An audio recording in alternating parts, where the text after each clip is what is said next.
Ayan guys, ngayon dalawin natin yung ating mga tanim.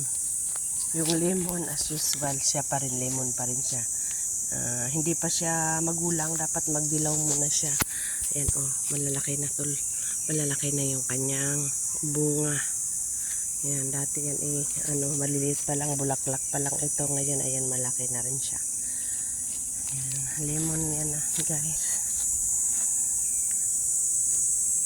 Tingnan natin na yung mga tanim natin ay nakakahingal. Ayan yung mga tanglad natin guys, nabuhay na siya. Ayan, buhay na yung ating tanglad. Ayan, yung saging na inaabangan kong mahinog hanggang ngayon, hindi pa rin siya nahihinog pero magulang na siya guys, magulang na siya. Antayin ko na lang mahinog. Natumba kasi yan. Ayan, diba, buhay na yung ating mga tanglad.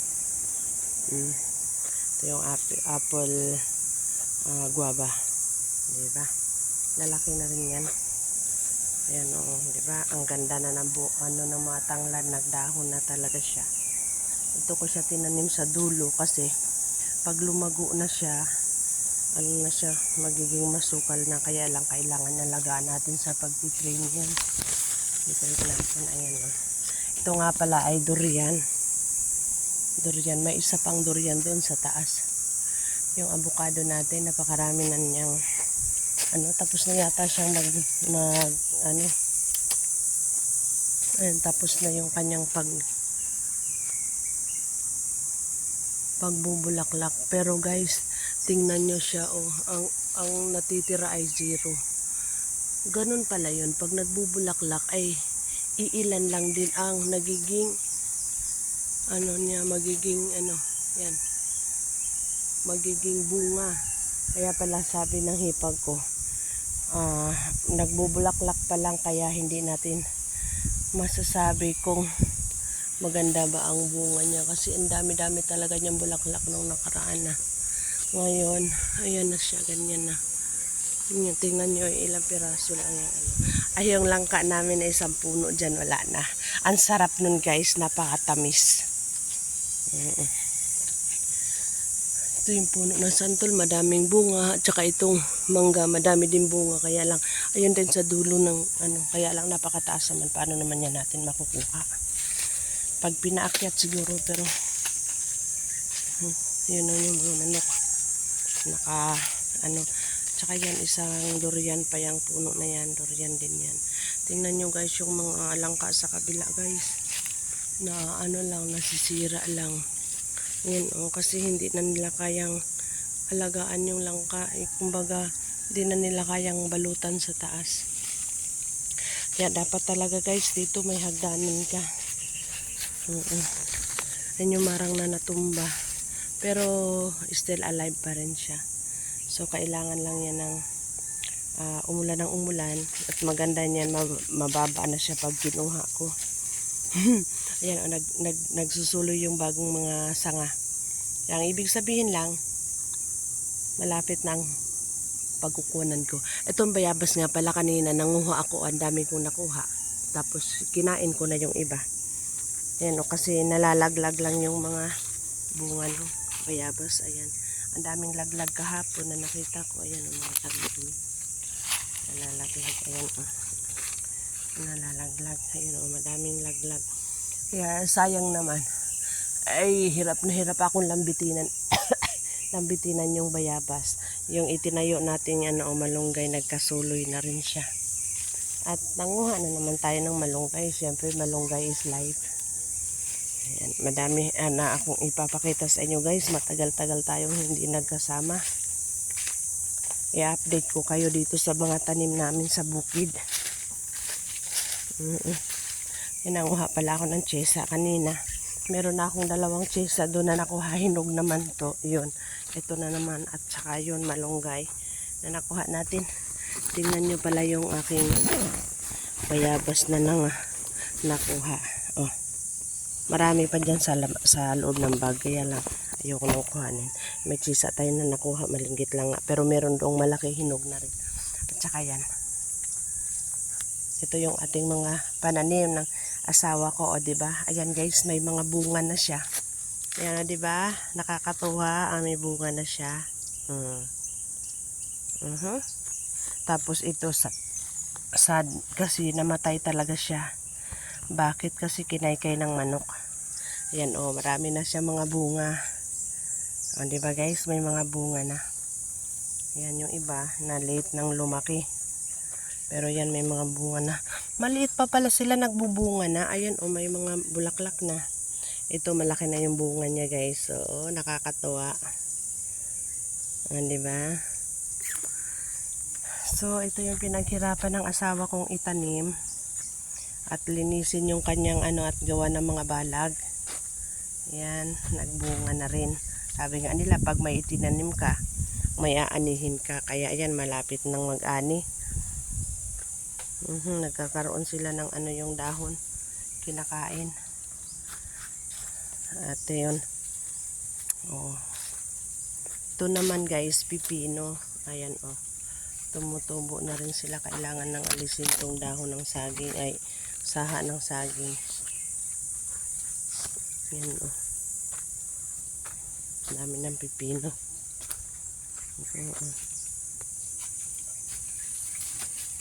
Madaming pipino. Tapos tingnan natin yung ginagawa ng asawa ko. Uy, hindi nabuhay yung mga kamatis dito. Hindi lahat nabuhay. Yung kamatis yan. Mga kamatis. Ayan guys, madaming mga kamatis na tanim yung asawa ko. Hindi ko alam kung anong pangalan ng kamatis na yan. Yung parang may mga sharing yung tagiliran. Ayan yung ginagawa naman ng asawa ko ngayon. Naglalagay siya ng tubig. Bakit ang layo sa puno, Papa? Yan, maraming tubig. Tapos nilalagay dyan kasi nga yung kamatis dapat na siyang mabuhay. Kawawa naman. Malakas yan. Dapat isang lang patak. Malakas.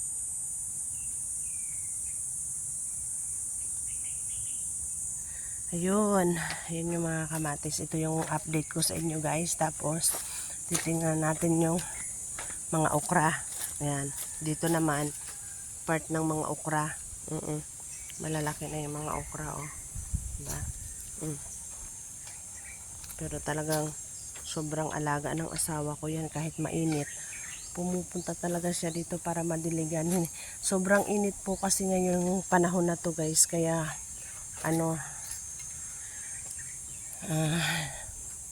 hindi kami dito nagtitigil sa bukid. Sobrang init.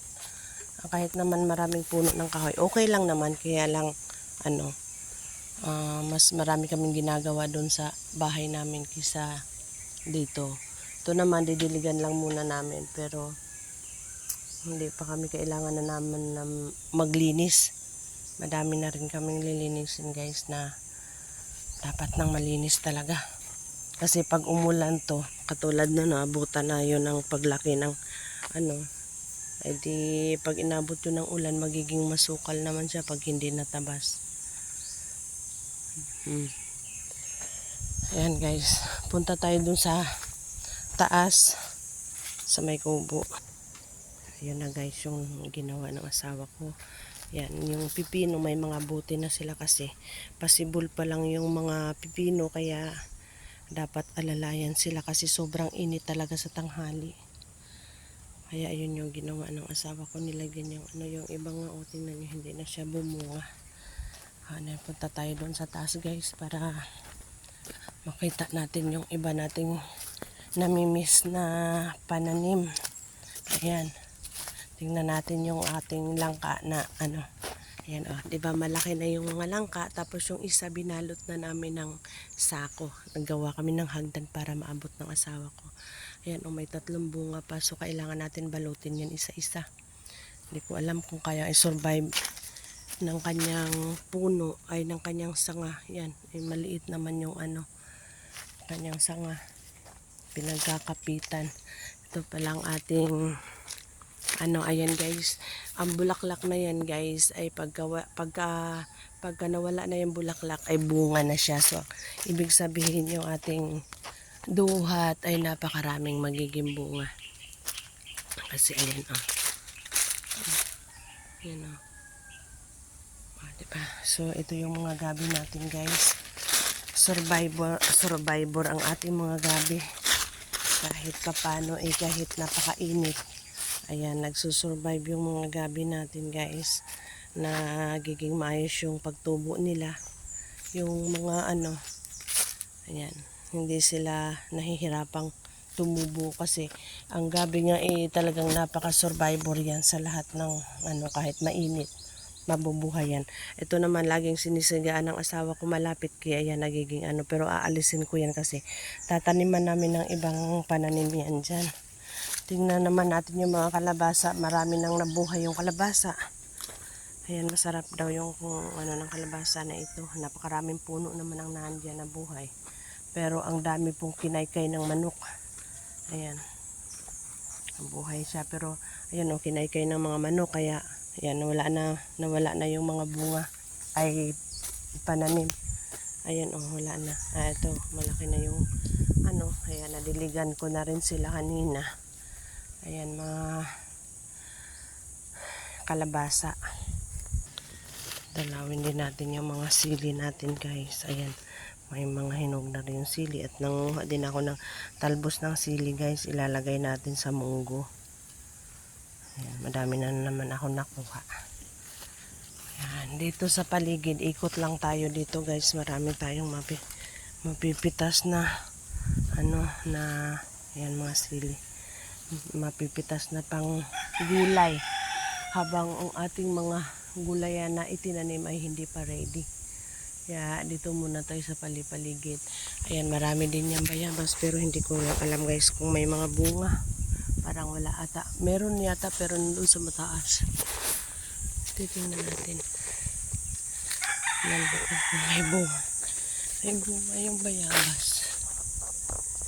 May nakita kasi ako dito noong pumunta. Baka nahinog na.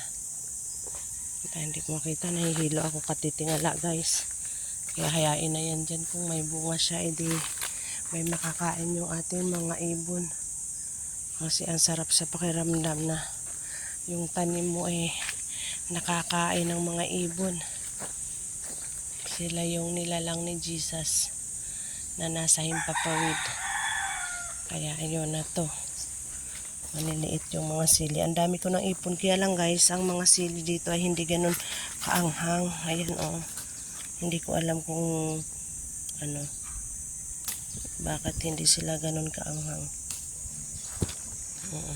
Tapos ito naman, yung ating bumaba na sila kasi yung maliit lang yung sanga. Ayan. Tapos ayun pa sa taas.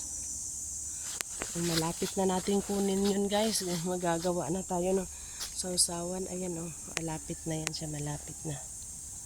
So, yung saging doon nakuha na natin. Hindi pa bumabagsak yung nyug na inaantay ko. May dalawang nyug doon guys. So, na inaantay ko na bumagsak. Malaglag. Hindi pa nalalaglag. Nangamatay na yung ating mga sili sa sobrang sa sobrang init na talaga guys. Naawa na ako sa kanila. Ayan tingnan niyo naman. Ang liliit na nila. Hindi na sila malalaki. Kasi nga sobrang napakainit. Napakainit ng panahon. At saka hindi na naman talaga namin mai-recover sila sa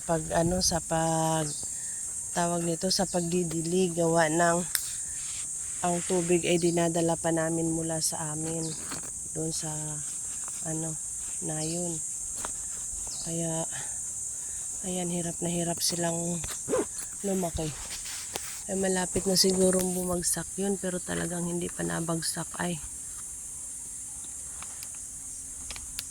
Sana bumagsak na para makuha ko na. Actually, meron pa maraming doon sa bahay.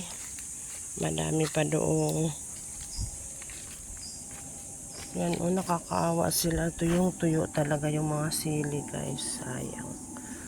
Naawa ako sa mga tanim kasi nga talaga namang Pag nakikita ninyo yung itsura ng mga tanim, talagang uhaw na uhaw sila guys. Uhaw na uhaw. Talagang tingnan nyo yan, oh. Uhaw na uhaw yung mga pananim. Hindi na talaga namin kasi ang binibit-bit namin na inuman dahil 4 na Wilkins lang. Yung 4 na Wilkins naman talagang hindi ano sa kanila. Kulang na kulang sa kanila guys. Kaya nakakaawa yung mga tanim. Ito naman yung lagay. Nakatanim dito ay luya. Ayan, mga luya yung nakatanim. Ayun. Papatika lang, kukunin ko pa yung aking ang chesa na aking kinuha. Yung pati nga mga balinghoy namin na tanim, tingnan nyo guys kung ano na. Sa bagay, lumalaki na sila. Papa, may hinog talaga yung bayabas dito. Madaming bunga. Ang daming nalalaglag, oh. Tingnan ko muna. Antay ka lang, wait ka lang. Ay, kuha muna ako ng malunggay na bibigay ko kay Sister Desiree. Kasi, yun maliliit nga lang itong malunggay na to. Pero okay na rin to guys. Kailangan din to ni Sister Day. Ayan. Tapos, kuhanin ko yung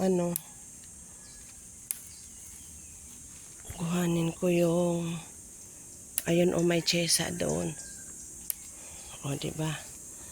Kasi wala siyang ibang kinakain kundi malunggay.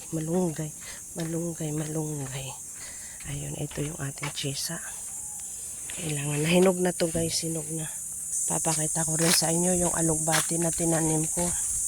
Ayan yung alugbati, hinog na. Ay, hinog na. Ayan, nabuhay na sila. O, diba? Sobrang masaya. Kasi nabuhay na yung mga alugbati ko. Diba? Iniwan na ako ng asawa ko guys. Sabi niya, ang tagal-tagal ko raw dito. Ganun talaga. Kasi na-miss ko yung namin.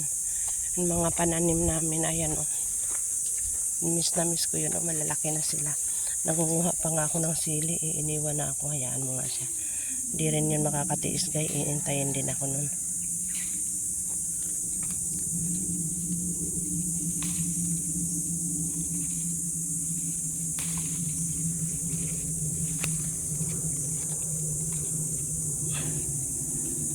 Siyang mauna na. Ayan. So, kailangan ko makuha ng sili.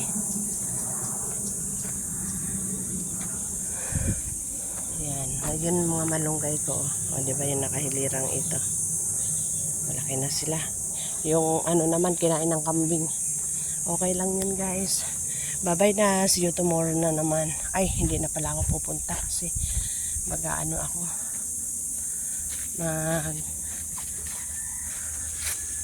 Talagang asawa ko pinanindigang iwan ako. Sige, ikaw din. Pag iniwan mo ako, ikaw din. Hindi pa nga ako tapos manguha Nanguha pa rin ako ng sili.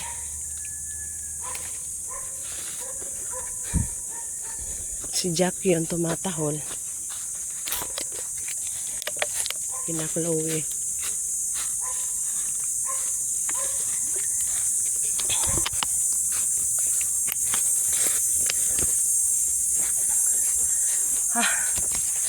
Nakakahingal.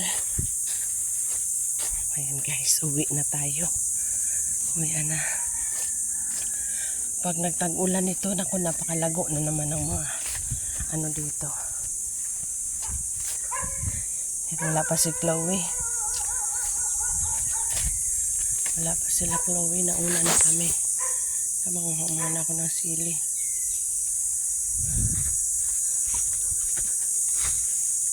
Ay, si Sister Day pala mahilig din sa sili. Ayan.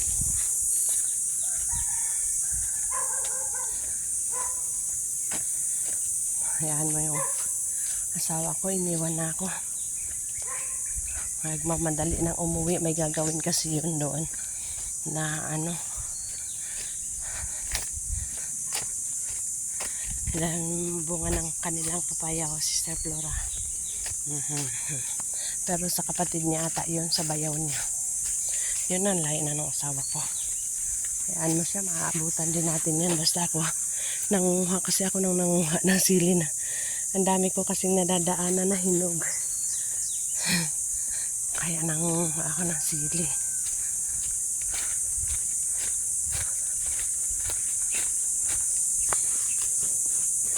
Hayaan mo nga siya, huwag akong intayin. Basta ako'y nanguha ng sili at ng malunggay at ako'y nagbablog. Ayan, thank you so much guys. Thank you for watching. Bye bye. See you in my next video. Thank you.